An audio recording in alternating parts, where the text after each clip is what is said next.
Hello વિદ્યાર્થી મિત્રો, good morning.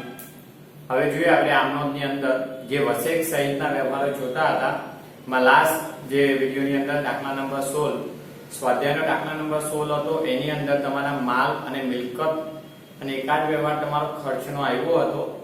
તો વસેકના જે ત્યાં વ્યવહારો શીખ્યા હતા એ પ્રકારે બીજા એક વ્યવહારો જોઈએ કે જેની અંદર માલ મિલકત અને ખર્ચ ઉપર જે સહિતના વ્યવહારો આવશે। તો અમને જે ચોપડીની અંદર એક્ઝામ્પલ આપ્યા છે વિદ્યાર્થી મિત્રો, તે એક્ઝામ્પલમાં અલગ અલગ વ્યવહારો વાઈ જાય, મતલબ માલ અંગેના વ્યવહારોમાં વસેક કેવી રીતના ઉમેરાયને આવક પૂરતી જાવક પૂરતી તમે લખતા તે, ત્યાર પછી મિલકત અંગેના વ્યવહારોમાં વસેક કેવી રીતના લખાય છે, ખરીદી વખતે આવક પૂરતી, વેચાણ વખતે જાવક પૂરતી। તો અને ખર્ચ અંગે ખર્ચ ઉપર ખર્ચનું પણ અલગ એક્ઝામ્પલ અને ત્યારબાદ સંયુક્ત આપ્યું છે। અને આપણે સ્વાધ્યાયની અંદર બધા ભેગા જ વ્યવહારો છે। તો એક્સરસાઇઝના અને ઉદાહરણ પ્રેક્ટિસ કરવાના। એક્સરસાઇઝના તો આગળ છે, આપણે જોઈએ આજે એક નવો નેક્સ્ટ। તો જો આમનોંધમાં સ્વાધ્યાયનો વસેક સહિતના વ્યવહારોનો દાખલા નંબર 17। હવે દાખલા નંબર 17 છે એ મેં તમને અગાઉ જે આવ્યું હતું આની અંદર મારી પાસે છે, અને જે વિદ્યાર્થીઓને ચોપડી હોય તે ચોપડી લઈને સાથે બેસજો, અને જે વિદ્યાર્થીઓ પાસે નથી તો મેં એમને મોકલેલું હતું કાગળમાંથી એક રીતમાંથી, તો એ વ્યવહારો ઉતારી લેજો। હવે જો દીકરા, તો એની અંદર તમને આવ્યું છે દાખલા નંબર 17, નીચેના વ્યવહારો પરથી કેશોદના ક્રિયાંશ પટેલના ચોપડે આમનોંધ લખો। કિયાંશ પટેલ જ છે। હવે જો કેશોદ છે, કેશોદ એટલે ગુજરાત, આપણા માટે સર મહત્વનું છે। તમે લાસ્ટ જોયું હતું કે વેપારી જે શહેરનો હોય, જે રાજ્યનો હોય, એ રાજ્યની અંદર થતા વ્યવહારોમાં બે વસેક લાગુ પડે છે, રાજ્ય વસેક અને કેન્દ્રીય વસેક। અને રાજ્યની બહાર વ્યવહાર કરે તો એની અંદર ફક્ત સંકલિત વસેક, જેને આઈજીએસટી કહીએ છીએ, લાગુ પડે છે। ઓકે, હવે અગાઉ શીખ્યા છે તો એ જ વ્યવહારો ફરીથી રિવિઝન સ્વરૂપે આવે છે એવું સમજીને કરો છો। દાખલો જો આ દાખલાની અંદર નીચે બાજુ કીધેલું શ્રી કિયાંશ પટેલના ધંધાના વ્યવહારોને વસેકના નીચેના દર લાગુ પડે છે, અને નીચેના વ્યવહારોની રકમમાં વસેકનો સમાવેશ થયો નથી। એટલે કે વ્યવહારો સાદા આપણને આપી દીધા છે અને આપણે એની પર વસેક લાગુ કરીને નોંધ કરવાની છે। તો આગળ કીધું લાગુ પડતા વસેકની રકમ ઉમેરીને આમનોંધ લખો, જે આપણે અગાઉ લખી એ રીતના જ આમનોંધો। જો એની અંદર જે કોષ્ટક આપ્યું છે, આઈ થિંક આમાંથી તો દેખાતું નથી, પણ તમારી પાસે જેની પાસે ચોપડી છે એની અંદર કોષ્ટક જોઈ લેજો, અને જેની પાસે ના હોય તો વિડીયોમાં આપ્યું હતું લાસ્ટ વિડીયોની અંદર। વસેકની વિગતમાં કેન્દ્રીય વસેક, રાજ્ય વસેક અને સંકલિત વસેક આપ્યું છે, વસ્તુ પરના દર આપ્યા છે અને સેવા પરના દર। જો કેન્દ્રીય વસેક વસ્તુ પર 9% અને સેવા પર 2.5%, સેવા એટલે ઉપજ ખર્ચના વ્યવહારો, જ્યાં સેવા લેવામાં આવતી હોય, આપવામાં આવતી હોય।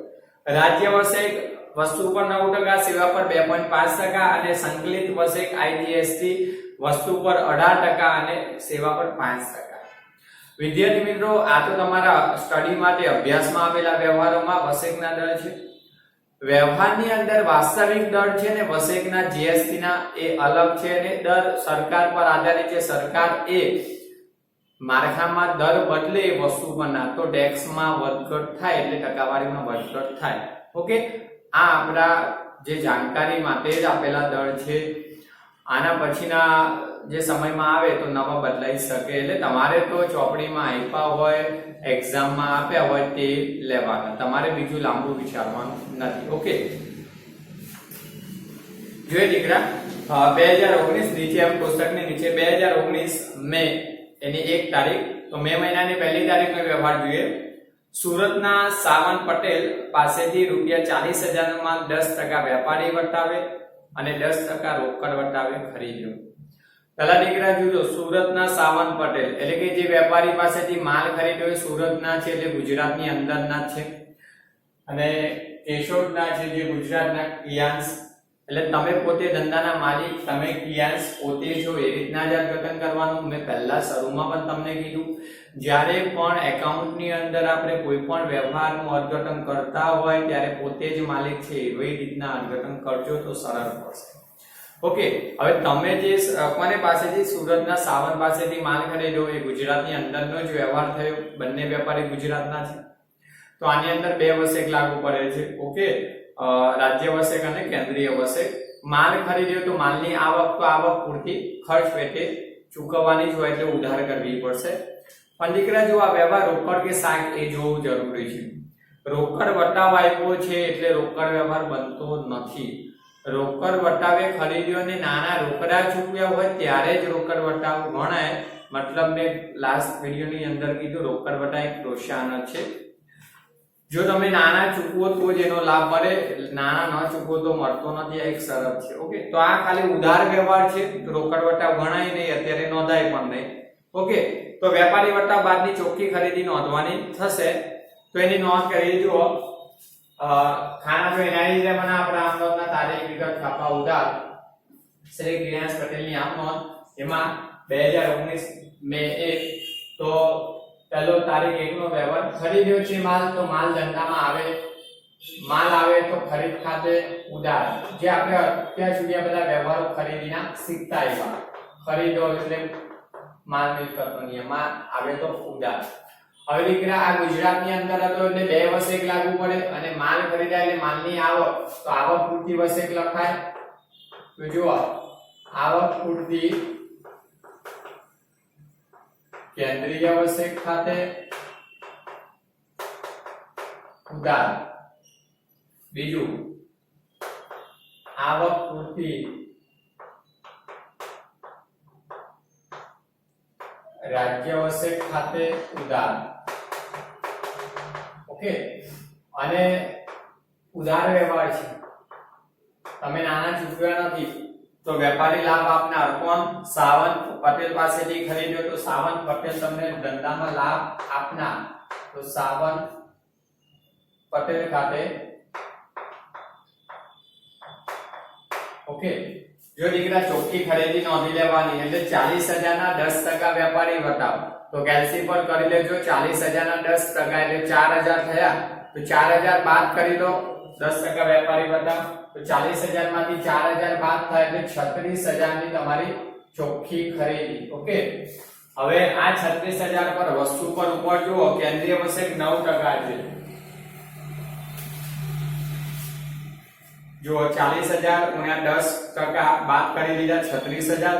હવે આની પર કેન્દ્રીય વસેક 9% એટલે 3240.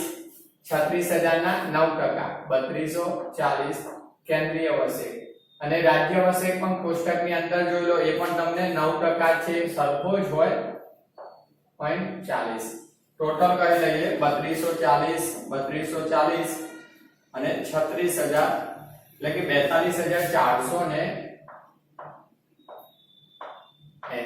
ઓકે, જે સાવંત પટેલ ખાતે તમારું દેવું લેન્ડર ઉભો થયો. ઓકે, ખાસ વિદ્યાર્થી મિત્રો, બાબત જે તમારે લખી લેવાની, અહીંયા મારી પાસે જગ્યા નથી, અને બાબત જે સરળ વસેક સહિત માલ ખરીદ્યો તેના, બસ આટલી સરળ લખી લેવાની બાબત છે. દરેક વ્યવહારની લખી લેવાની તમારે.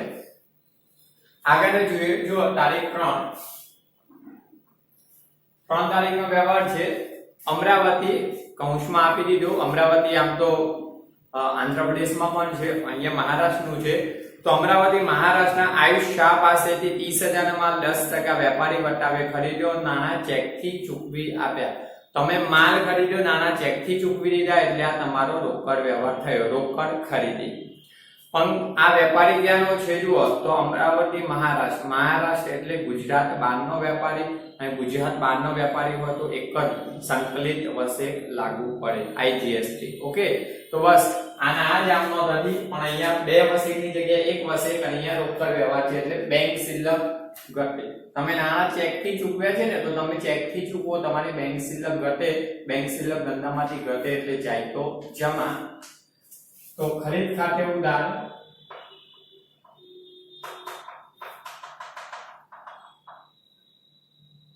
બીજું માલ ખરીદ્યો એટલે આવક પૂરતી લાગુ પડે, તો આવક પૂરતી સંકલિત વસેક ખાતે ઉધાર.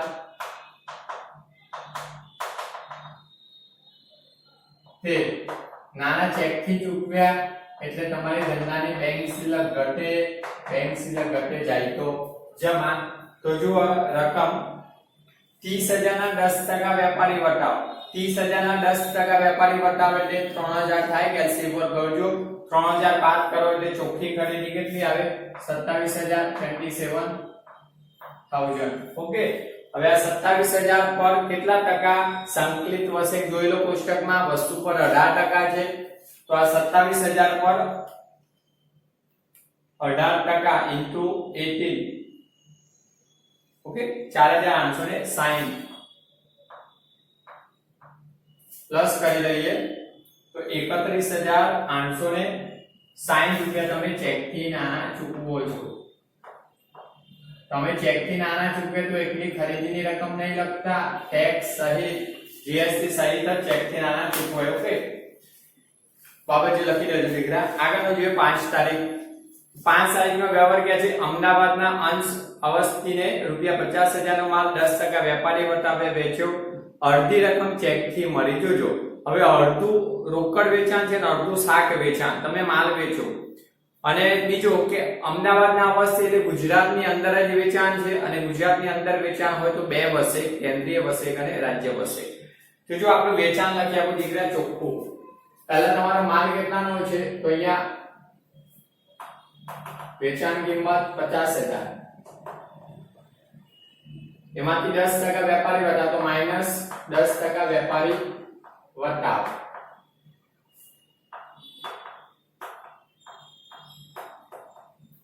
50000 ના 10% એટલે 5000 થાય બાદ કરી લો તો 45000 એ ચોખ્ખું વેચાણ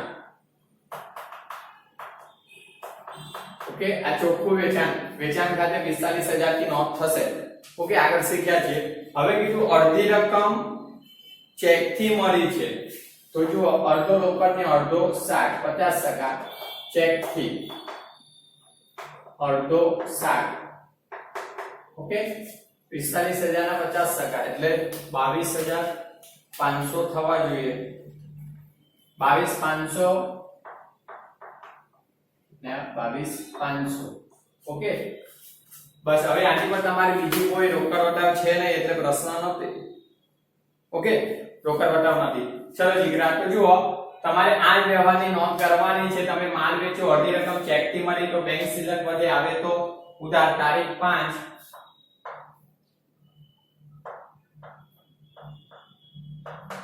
બેંક ખાતે ઉધાર અડધો શાક વ્યવહાર છે તો અડધી રકમ લખી જ નાખું છું 22500 સોરી એટલે કે રકમ તો તમારો ટેક્સ ઇન્ક્લુડિંગ થઈને આવશે આની અંદર પર વસેક હજુ પ્લસ કરવાની છે ઓકે બંનેમાં વસેક પ્લસ થશે પછી રકમ લખવાની છે જે હમણાં બતાવી દઉં તો આની અંદર વસેક મેં અંદર ઉમેર્યું હોય તો સારું હતું ઉપર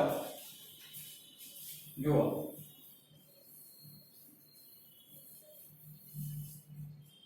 પ્લસ CGST પ્લસ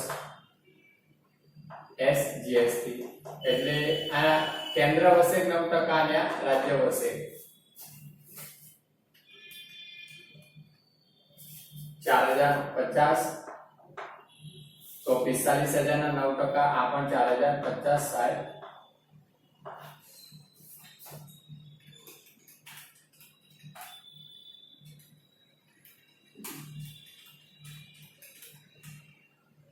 ₹53,100 કુલ તમારી આ જે છે એના 50% રકમ ચેક અને 50% ઉધાર શાક વ્યવહાર ઓકે તો એના 50% 26,550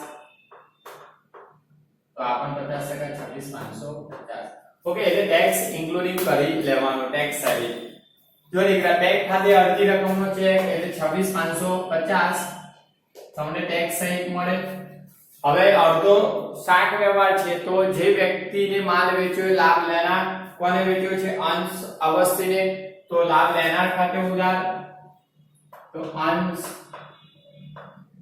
અવસ્થી ખાતે ઉધાર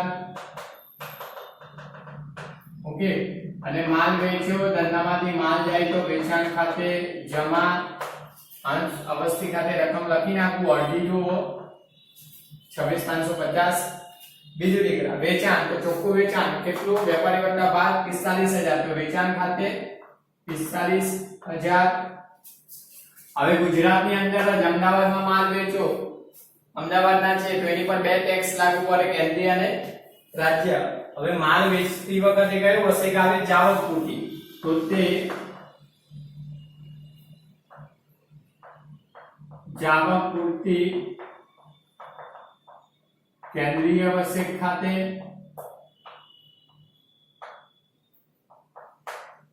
અને તે જાવક પૂરતી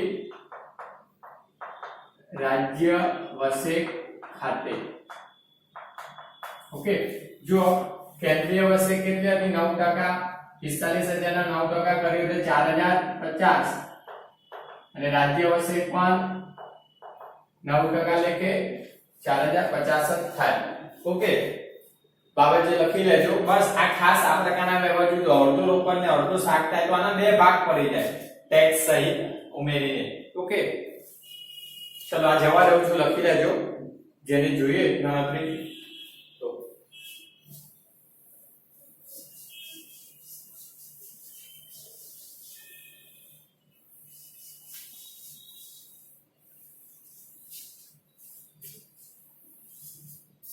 હવે જો આગળનો વ્યવહાર જોઈએ તારીખ 8 તો તારીખ 8 માં કીધું નાગપુર કૌંસમાં મહારાષ્ટ્રના છે નીલ મહેતાને 20000 નો માલ 10% વેપારી વટાવને 5% રોકડ વટાવે વેચ્યો પહેલા તો આ વ્યવહારે મહારાષ્ટ્ર એટલે ગુજરાત બહાર વેચાણ થાય તો એક જ વસેક ત્યારબાદ જો લો વ્યવહાર રોકડ કે શાક તો આ વ્યવહાર ઉધાર છે રોકડ વટાવે વેચો રોકડ તમને મળતી નથી એટલે રોકડ વ્યવહાર ગણવાનો નથી ખાલી એક શરત તરીકે આપેલો છે ઓકે અગાઉ આવ્યો તે રીતના તો દીકરા આપણે માલ વેચો એટલે ઉધાર વ્યવહાર એટલે જે વ્યક્તિને માલ વેચો છો એ તમારો દેવાદાર તમારી પાસે લાભ લેનાર નીલ મહેતાને માલ વેચો તો નીલ મહેતા લાભ લેનાર ખાતે ઉધાર તો અહીંયા નીલ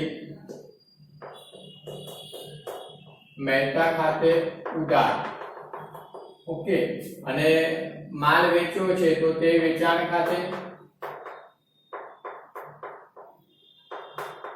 ઓકે હવે દીકરા ગુજરાતની બહાર વેચ્યો તો માલ વેચાય એટલે જાવક થાય માલની એટલે જાવક પૂરતી લાગુ પડે પણ જાવક પૂરતી કયો સંકલિત વસેક ખાતે ખાસ આ બાબત જોજો ગુજરાત બહાર હોય ત્યારે રકમ જોઈ લે જુઓ 20000 ના 10% વેપારી વટાવ 20000 ના 10% એટલે 2012 થાય તો તમારું ચોખ્ખું વેચાણ કેટલું આવશે વેચાણ ખાતે ચોખ્ખું વેચાણ 18000 વેપારી વટાવ 12 ઓકે હવે એના પર તમારે જાવક પૂરતી સંકલિત વસેક તો ઉપર પુસ્તકમાં સંકલિત વસેક કેટલું 18% તો 18000 ના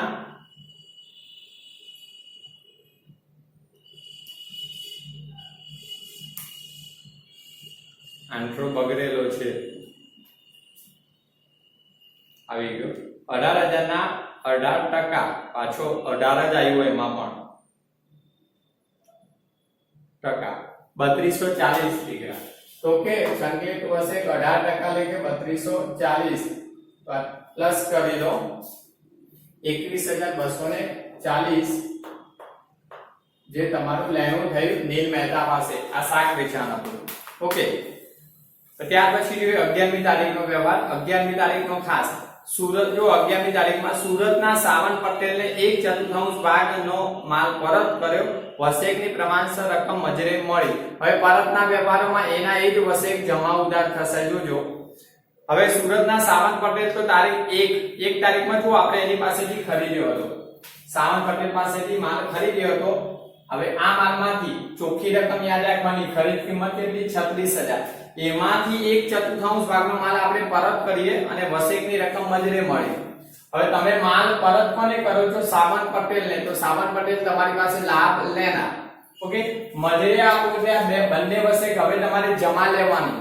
કારણ કે એ વસેક પરત મળે તમે ચૂકવી હતી જુઓ રકમ ચૂકવવાની થઈ હતી એટલે ઉધાર વ્યવહાર હવે તમને મજરે મળે તો જમા અને ખરીદેલો માલ ધંધામાંથી જાય તો જમા તો તારીખ 11 તમે સાવન પટેલને માલ પરત કરો તો સાવન પટેલ લાભ લેનાર તો સાવન પટેલ ખાતે ઉધાર ઓકે દીકરા હવે તે માલ પરત જાય તો ખરીદ પરત ખાતે અથવા ખરીદ માલ પરત ખાતે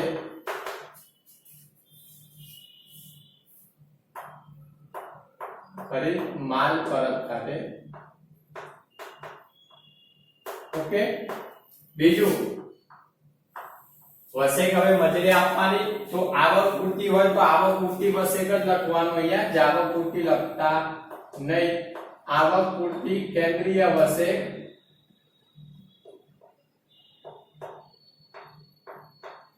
ખાતે લખજો આ ખુદ લખજો અને અહીંયા આવક પૂરતી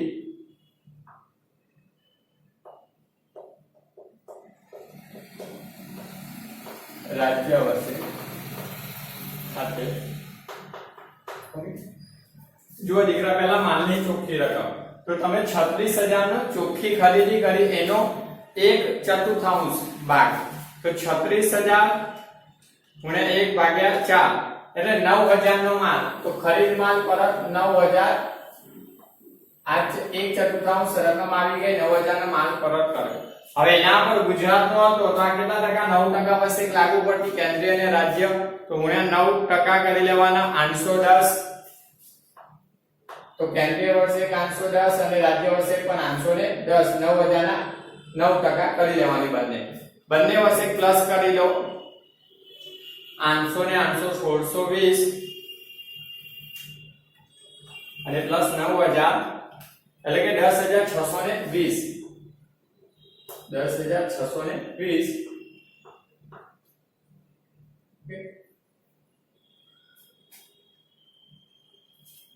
સાવર પટેલ ખાતે ઉધાર એટલે તમારે લેણદારો પાસે દેવું ઘટ્યું હવે એ રીતના 16 તારીખનો વ્યવહાર જુઓ તો 16 તારીખનો નાગપુરના નીલ મહેતા પાસેથી 1/5 ભાગનો માલ પરત મળ્યો નીલ મહેતા પાસેથી માલ પરત તમને મળ્યો તમે વેચાણ કર્યું હોય તો જ મળે એટલે કે આપણે અગાઉ વેચાણ કર્યું હતું નીલ મહેતાને જોઈએ નીલ મહેતા વાળો વ્યવહાર છે આપણો 8 તારીખનો ઉપર જ છે ઓકે આપણે વેચાણ કર્યું તે અને નીલ મહેતા ક્યાંના હતા નાગપુર મહારાષ્ટ્રના ઓકે બીજું વસેકની પ્રમાણસર રકમ મજૂરી આપણે આપી તો આપણો ખર્ચ ઉધાર એટલે કે આના પરથી જ કરવાનું છે તો આખી જ આમનો ઉલટી થઈ જશે વેચાણની જગ્યાએ વેચાણ પરત જો વેચેલો માલ તમને પરત આવે તો વેચાણ પરત ખાતે ઉધાર તમને પરત મળે તારીખ 16 નીલ મહેતા પાસેથી માલ પરત મળે એટલે વેચેલો માલ પરત આવે તો વેચાણ માલ પરત ખાતે ઉધાર ઓકે વસેક મજૂરી આપો તો કઈ વસેક હતી નાગપુરના હતા એટલે જાવકપુરથી નીલ મહેતા નાગપુરના જ હતા એટલે ઓકે જાવકપુરથી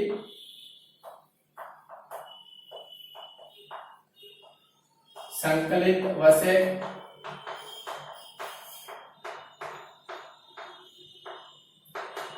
હવે ઉધારી લેવાની ઓકે અને નીલ મહેતા તમને લાભ આપનાર તમે વેચો હતો એ વ્યક્તિ તમને પરત કરે તો એ તમને લાભ આપનાર તો નીલ મહેતાનું ખાતું શું કરાય હવે જમા વેચાણ કરતા હતા ત્યારે લાભ લેનાર હતો હવે એ તમને પરત કરે તો એ લાભ આપનાર હવે દીકરા 1/5 માં તો જુઓ તમારું વેચાણ કેટલું હતું નીલ મહેતાને 18,000 એ પાછો આંકડો આવ્યો જુઓ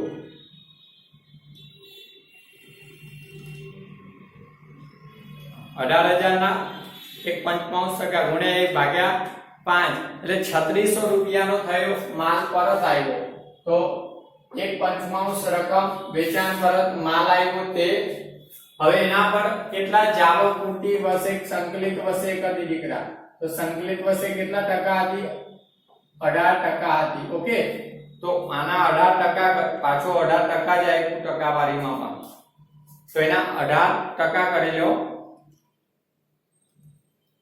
648 ઓકે 645 સોરી 4248 3600 પ્લસ કરું 4248 જ થાય ઓકે નીલ મહેતા ખાતે આટલું તમારું લેણું કર્યું દેવાદાર પાસેથી હવે જો વિદ્યાર્થી મિત્રો આ એક ખરીદ પરતનો વ્યવહાર જે અગાઉ શીખ્યા એના જેવો અને આ વેચાણ પરતનો વ્યવહાર જે હમણાં ઉપર જોયો તેના તો તમારે ખાસ એ યાદ રાખવાનું જે જમા થઈ હોય સંકલિત વસેક જ્યારે વેચેલો માલ પરત આવે ત્યારે ઉધાર થાય ઓકે ત્યારે આવક પૂરતી લખવાનું નહીં હંમેશા આની અંદર પણ જેમ ખરીદેલો માલ હોય તો આવક પૂરતી વસેક લાગુ પડી હોય પરત કરો ત્યારે આવક પૂરતી જમા લખવાની. ઓકે, ચલો એક આગળ જોઈ લઈએ પછી આપણે બોર્ડવર્કના વ્યવહારો આ બાજુ લખીશું છેકીને. 24 તારીખનો જુઓ વ્યવહાર ખાસ. ઓફિસ માટે ₹40,000 નું કોમ્પ્યુટર શુભ ઇન્ફોટેક માંથી ખરીદ્યું, નાના ચેક થી ચૂકવી આપ્યા. ખાસ દીકરા જો હવે આ માલના વ્યવહારો હતા, હવે મિલકતનો આવ્યો. તો ઓફિસ માટે 40,000 નું કોમ્પ્યુટર ખરીદ્યું. કોમ્પ્યુટર દીકરાએ ધંધાની મિલકત ખરીદી છે અને એમાં શુભ ઇન્ફોટેક માંથી. પણ તમને આગળ છેલ્લે શું કર્યું, નાના ચેક થી ચૂકવી આપ્યા. તો આપણી રોકડ મિલકતની રોકડ ખરીદી, નાના ચેક થી ચૂકવ્યા, બેંક સિલગર તે જાય તો જમા, અને કોમ્પ્યુટર ખરીદ્યું ધંધામાં આવે તો ઉધાર.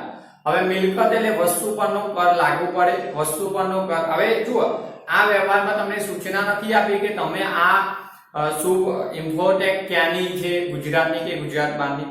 તો ખાસ ફરીથી યાદ કરાવો, અગાઉ તો કીધું હતું કે જો કોઈ વ્યવહારમાં તમને કોઈ સ્થળનો ઉલ્લેખ ના હોય તો એ રાજ્યની અંદરનો જ વ્યવહાર છે એમ સમજવું, અને રાજ્યની અંદર હોય તો બે વસેક લાગુ પડે, કેન્દ્રીય અને રાજ્ય વસેક. ઓકે, જો દીકરા આપણે કોમ્પ્યુટર ખરીદ્યું તારીખ 24, તો કોમ્પ્યુટર એ ધંધાની મિલકત, ધંધામાં આવે તો ઉધાર. તો કોમ્પ્યુટર ખાતે ઉધાર, ધંધાની મિલકત છે આવે તો ઉધાર. હવે દીકરા કોમ્પ્યુટર ખરીદ્યો કે મિલકત એ આવે છે એટલે આવક, માલની આવક કે મિલકતની આવક, એના પર આવક પૂરતી વસેક જ લાગુ પડે. ઓકે, તો આ ગુજરાતનો વ્યવહાર તો બંને વસેક, આવક પૂરતી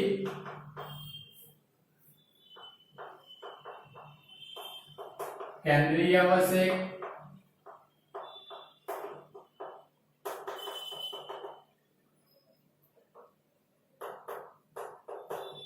આવક પૂરતી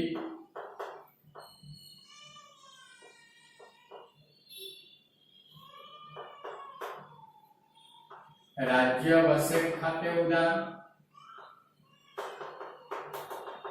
ઓકે, અને તે નાના ચેક થી ચૂકવ્યા ને તો બેંક સિલક તમારી ઘટવાની, બેંક સિલક ઘટે જાય તો જમા.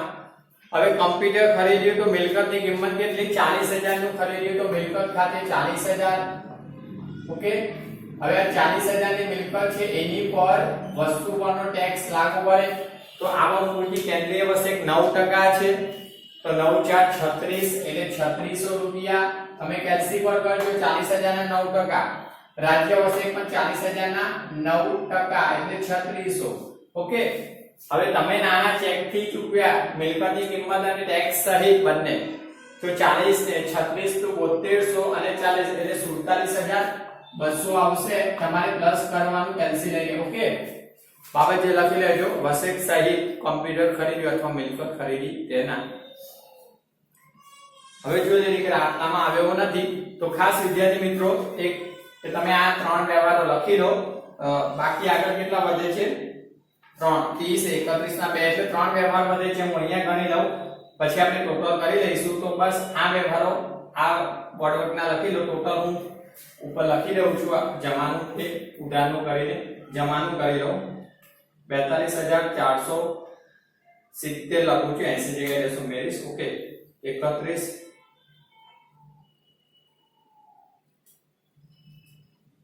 કે ચલો હું હમણાં ટોટલ કરીને લખું છું ઝડપથી.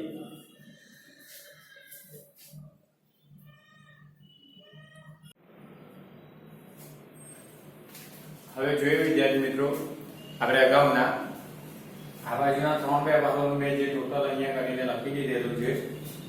હવે આપણે આગળની તારીખ જોઈએ, છેલ્લે 24 તારીખનો વ્યવહાર હતો. હવે જો આગળનો 30 તારીખનો વ્યવહાર તમને આવ્યો ચોપડીમાં. 30 તારીખનો વ્યવહાર કહે છે કે ઓફિસ ભાડાના ₹10,000 ચેક થી ચૂકવ્યા. ઓફિસ વાળું તમે ચેક થી ચૂકવ્યું છે એટલે ઓફિસ વાળું ખર્ચ થયો, તો ખર્ચ ખાતે ઉધાર, ઓફિસ ભાડા ખાતે ઉધાર કહેવાય, ઉપજ કરતો નિયમ. નાના ચેક થી ચૂકવો, બેંક સિલક ઘટે જાય તો જમા. ઓફિસ વાળું ચૂકવે એટલું આપે, સૂચના ના હોય ચેક થી તો બેંક રોકડ ખાતે. ઓકે, હવે દીકરા આપણને ખબર છે કે ઓફિસ વાળું ચૂકવ્યું એટલે ખર્ચ, તો ખર્ચ અને ઉપજના વ્યવહારો જેની અંદર સેવા કહેવાય. તમે ઓફિસ વાળું ક્યારે ચૂકવો કે તમે કોઈની ઓફિસ ભાડેથી રાખી હોય એટલે સેવા લીધી, ઓફિસ ભાડેથી રાખી છે. અને એના બદલ તમે ખર્ચ ચૂકવો છો, સેવા બદલ ચૂકવ્યો છો તો એની પર સેવાના કર લાગુ પડે. એટલે કે આપણે જે ઉપર કોષ્ટક આપ્યું છે ને એમાં વસ્તુ પરના કર અલગ છે ને સેવા પરના કર અલગ છે. તો મેં લગભગ ત્રીજી વખત કીધું, યાદ કરો, માલ અને મિલકત હોય ત્યારે વસ્તુ પરનો કર લાગુ કરવાનો અને ખર્ચ અને ઉપજ જે સેવામાં ગણાય જેની અંદર સેવાનો કર લાગુ કરવાનો. ઓકે, તો જો આમનો તો તમને આવડી જાય. હવે ખર્ચો સેવા લીધી હોય એટલે તમારે ટેક્સ ભરવો પડે, એટલે આવક પૂરતી વસેક. હવે આવા વ્યવહારોની અંદર જો સૂચના ના હોય તો ગુજરાતની અંદર જ વ્યવહારો, સ્થળનો ઉલ્લેખ નથી તો ગુજરાતની અંદર થયેલો કહેવાય વ્યવહાર. તો આની અંદર બે વસેક લાગુ પડે, કેન્દ્રીય વસેક અને રાજ્ય વસેક, એટલે કે સીજીએસટી અને એસજીએસટી. જો દીકરા જોઈએ આગળનો તારીખ 30, તો 30 તારીખ. હવે દીકરા ઓફિસ વાળું ચૂકવી તો ખર્ચો, તો ખર્ચ ખાતું ઉધારો, એટલે કે ઓફિસ ભાડા ખાતે ઉધાર, આ તમારો ખર્ચ ઉધાર. હવે તમે ખર્ચો ચૂકવો કેટલો હતો તો જોઈ લો, 10,000 ચેકથી ચૂકવ્યા તો 10,000. હવે ખર્ચ વખતે આવક પૂરતી વસેક સેવા મેળવી હોય તો એની પર ટેક્સ ભરવો પડે, તો ખર્ચ તરીકે ટેક્સ ચૂકવો છો તો આવક પૂરતી કેન્દ્રીય વસેક. ઓકે, કેન્દ્રીય વસેક ખાતે ઉધાર. બીજી ગુજરાતની અંદર જ થયેલો વ્યવહાર ગણાય, સૂચના ના હોય તો બીજી રાજ્ય વસેક.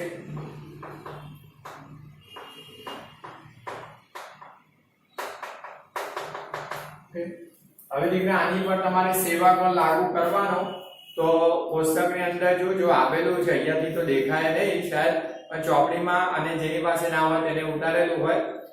એમાં જો સીજીએસટી સેવા પર 2.5% છે, 2.5% છે.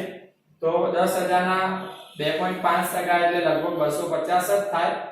ઓકે, તો 250 આવક પૂરતી ઉધાર છે, 250 કેન્દ્રીય વસેક અને એજ બંને સરખી જ આપી છે. કોષ્ટકમાં જોઈ લેજો 2.5% છે બંને, એટલે રાજ્ય વસેક પણ 250 આવશે. હવે દીકરા તમને ચેકથી નાના ચૂકવ્યા છે તો તમારે એટલે બેંક શિલ્લક ઘટવાની, બેંક શિલ્લક ઘટે તો જાય તો જમા બેંક ખાતે. તમે 10,000 ઓફિસ ભાડું અને ટેક્સ 250 એટલે 500 સહિત નાના ચૂકવો તો એટલે બેંક શિલ્લક ઘટે તો 10,500 આવશે. ઓકે, આ ખર્ચના વ્યવહારોના અલગથી ઉદાહરણ. હવે આ એક ખર્ચો તો એ જગ્યાએ દુકાન ભાડું ચૂકવ્યું, આગનું વીમા પ્રીમિયમ ચૂકવ્યું, સ્ટેશનરી ખર્ચ ચૂકવ્યો, વીજળી ખર્ચ ચૂકવ્યો, ટેલિફોન બિલ ચૂકવ્યું, કોઈ પણ ખર્ચ, દલાલી કમિશન ચૂકવ્યું, કોઈ પણ ખર્ચ આપે ખર્ચ ખાતે ઉધાર.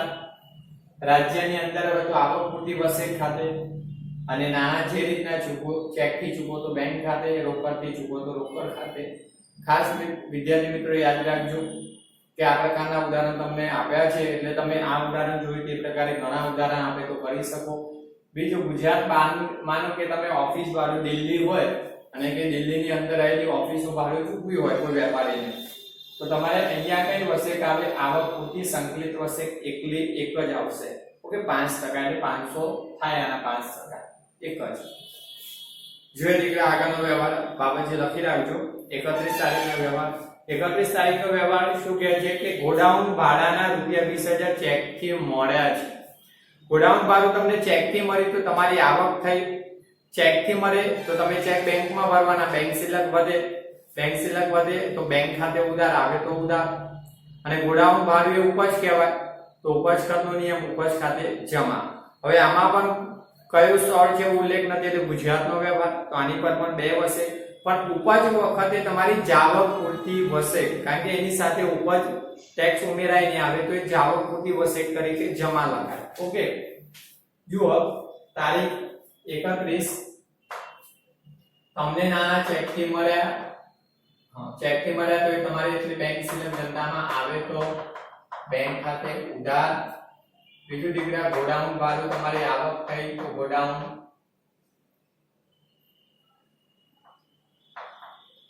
ભાડા ખાતે, તો ઉપજ ખાતે જમા થઈ ગઈ. ઉપજની રકમ જોઈ લો, 20,000 ચેકથી હતા, આ 20,000 હતા તો ગોડાઉન ભાડું 20,000. હવે ગુજરાતની અંદર કે સૂચના ના હોય તો ગુજરાતની અંદર હોય એટલે 2 વસેક લાગુ પડે. એક, જાવક પૂરતી કેન્દ્રીય વસેક ખાતે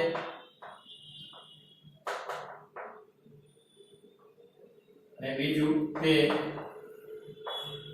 જાવક પૂરતી રાજ્ય વસેક ખાતે. ઓકે, દીકરા જુઓ, હવે બંને પર 2.5% 2.5% વસ્તુ પરનો ટેક્સ લાગુ પડે ઉપજ પર, તો 20000 ના 2.5% આવે 25 × 50 એટલે 500 500 થાય. 20000 × 2.5% 500 કેન્દ્રીય વસેક ને આ પણ 2.5% છે તો એ પણ 500 રૂપિયા.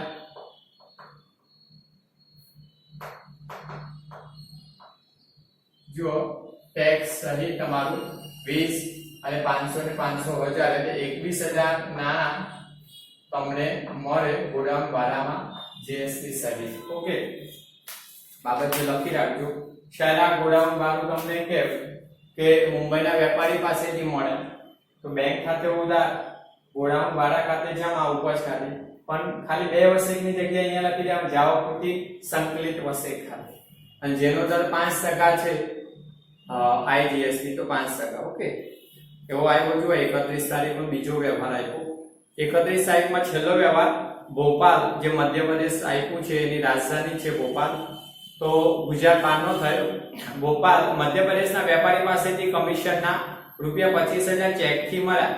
ઉપર ગોડાઉન ભાડું મળ્યું તો અહીંયા કમિશન મળ્યું. તો આ વખત થઈ આ જ પ્રકારનો વ્યવહાર થયો. બેંકથી મળ્યા, ચેકથી મળ્યા એટલે બેંક સિલક વધે, આવે તો ઉધાર, અને કમિશન ઉપજ ખાતું જમા. પણ હવે એક જ વસેક ગુજરાત બહાર નો હોય તો જાવક પૂરતી સંકલિત વસેક. ઓકે, તો જો તારીખ 31 તમને નાના ચેક થી મળ્યા છે તો બેંક સિલક વધે તમારી, તો બેંક ખાતે ઉધાર. તો નીચેથી લખું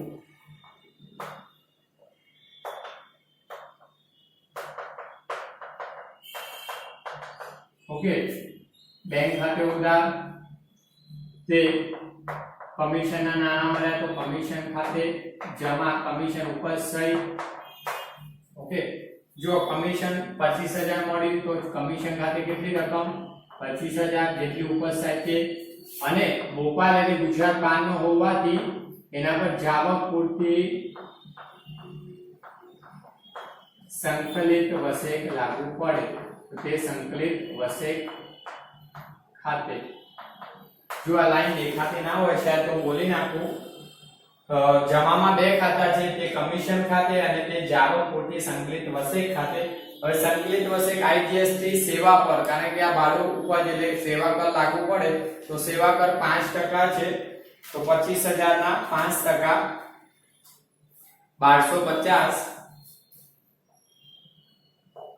1250 રકમ. ઓકે, પ્લસ કરો તો 26250 જે તમને ચેકથી મળે.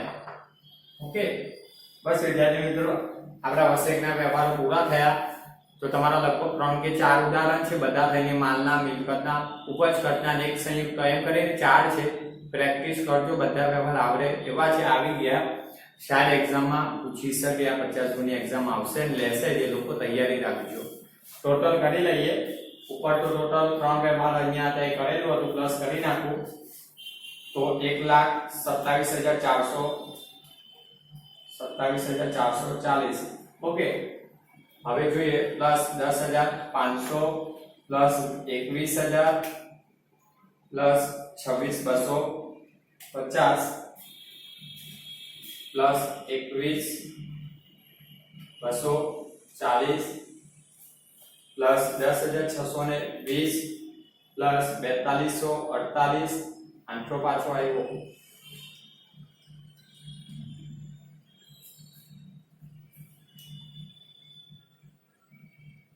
અડતાલીસ અને 47,200 2,68,498.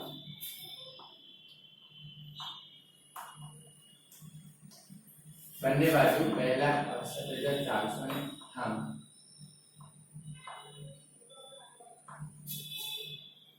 અહીંયા કુલ સરવાળો